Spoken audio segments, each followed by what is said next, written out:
Like I say, there was another Lucifer around, by the way. Wandering around, cruising around, doing all kinds of other things. And like I said, he was a real piece of shit. And realistically, a bunch of people were listening to him. I don't know why. Like I say, I have no idea why this other Lucifer, why people were listening to this other Lucifer, but he was very much a problem, like I said. And he wanted to kill me. That was the thing. And he had quite a bit of money or whatever, quite a bit of something. I'm not exactly sure. Anyway, he was a psychopath. A really, really, really huge psychopath, and he really didn't really care about anyone or anything. But people knew him better, or something like that. I'm not exactly sure exactly how it went. But basically, he knew he wasn't the real Lucifer star, or a real American president or something. He knew he wasn't real. He knew he was a fabricated person, fabricated man. Anyway, so he was wondering where the real one was. And anyway, so he wanted to, of course, I mean, when you're pretending to be someone, well, it kind of makes a problem when there's really someone else around who really is the real you, you might say. Anyway, yeah, the real me, actually. So anyway, so there was someone who's very much not me, and not Brian, and not Lucifer Star, and not a lot of things. But anyway, he was more public though. And he really wanted to know where I was or who I was. Anyway, like I say, but he wasn't too bright. Nor did he really bother to do any research, really. Fortunately. Like I said, he started looking for LS, L, and S. And he was looking for Brian, really. He eventually would find out that I was Brian, or find me anyway. And then he would try and kill me. And he would try and do it in my own country of America. But the problem is, like I said, I hadn't really named America yet. I didn't do that until 1979. But he could lie some more. And I think that's really where JFK comes in, really. Very much fake me, or whatever. Fake something. Anyway, like I said, and realistically, most of it was just basically someone going around with a color code and going,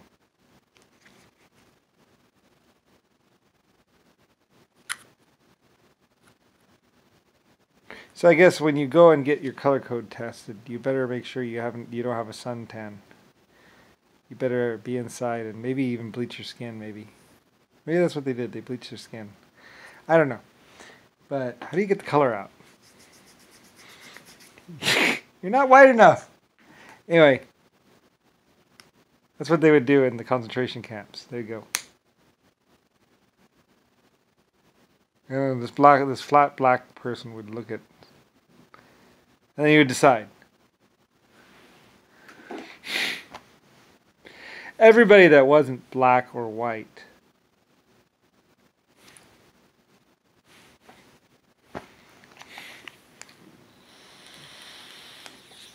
no way to run a government, by the way. But they had guns and more, and the people that were of basically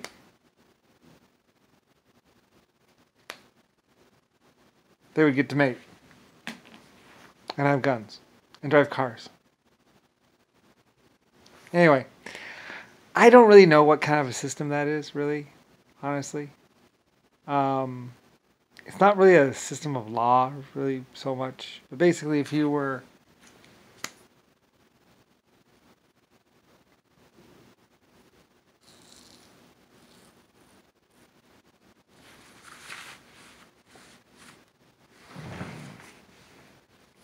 Okay, you pass. And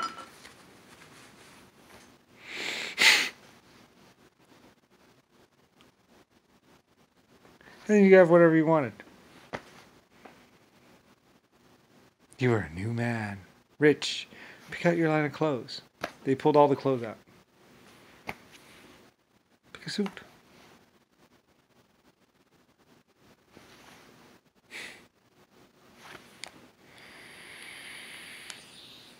Pick up a car at the dealership.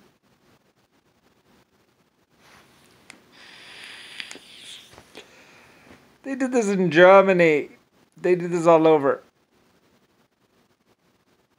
Wasn't very nice, really, though, by the way. I mean, I suppose if you were white or flat black, it might be kind of cool. I don't know. I'm kind of white, aren't I? Anyway. Are you? Enough? That was their system of government. Pure could do whatever they wanted. I don't know what, but there are a lot of white and all black people. I don't. Anyway, that was his system for doing government. So, yeah, and no laws for either of these colors. They had a color card.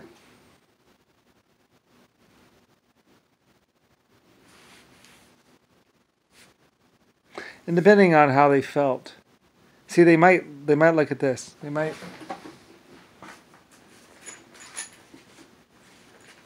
look at this. They might go,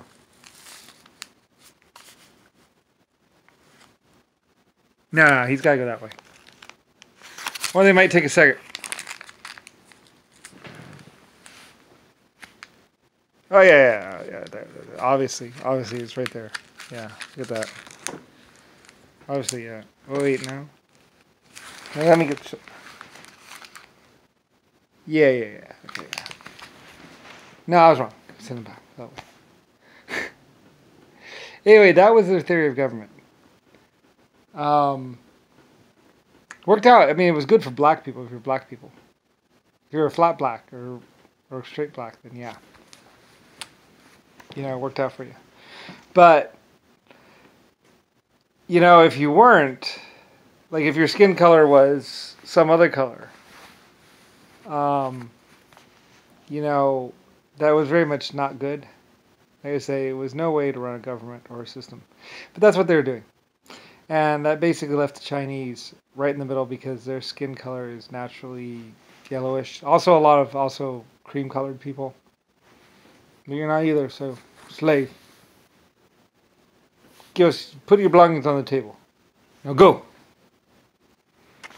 Before we decide to kill you.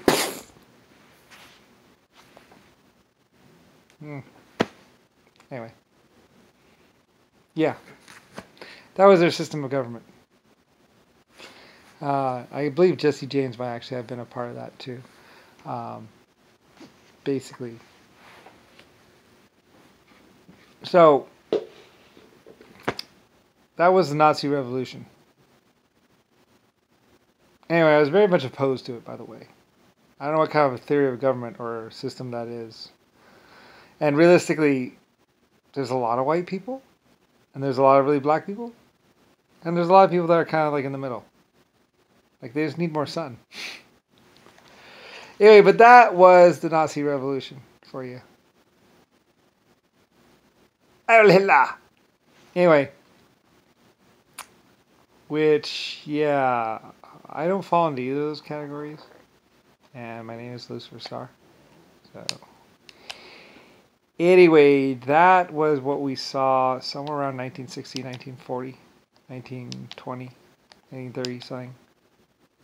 And, yeah, not a theory of government nor a way of doing anything. And they just went around and killed a bunch of people and raped a bunch of women. And it's mostly for the guys. Right. There's a problem. Yeah. And mostly it was the cream colored and everybody else in the middle that had a problem with it. But I had a problem with it too, of course, because it's like, well, that doesn't really help society much. Right? Realistically, what? White and black can do whatever they want? How does that help? It doesn't help. Really. Anyway. And of course they had a problem with technology because of course I would find out about all this stuff and, not a part of the way I do things either.